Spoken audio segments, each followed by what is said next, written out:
ఆత్మజ్ఞానం పొందినవారు ఫలాపేక్ష లేని పనులు చేస్తూ ఉంటారు. ఫలాపేక్ష లేని పనులు చేసేటప్పుడు ఒకవేళ ఫలాలు అందినట్లయితే అట్టి ఫలాలను ఇతరులకు పంచుతూ ఉంటారు. నిస్వార్థ జీవనం గడుపుతారు. జ్ఞానంలో ఆత్మజ్ఞానము, మానసిక జ్ఞానము, పరమాత్మ జ్ఞానము, జ్ఞానము, అజ్ఞానము ఇలా ఎన్నో రకాలుగా ఉన్నాయి. ప్రవాహంలో కొట్టుకుపోయేవాడికి గమ్యం ఉండదు. ప్రవాహంలో ఈదేవాడికి మాత్రమే గమ్యం ఉంటుంది. మనం చేసే కర్మలు మంచివైనప్పుడు మంచి ఫలితాలు వస్తాయి.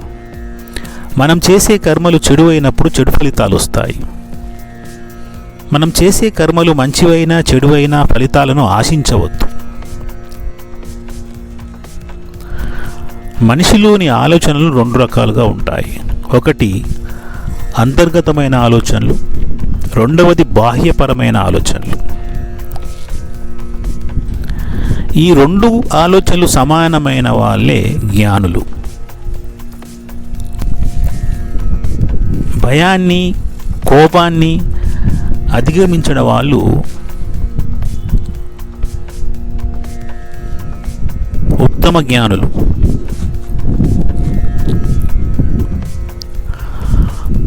భూమిపై ఉన్న వనరులను వాడుకొని జీవిస్తూ ఇవి తాత్కాలికమైనవే,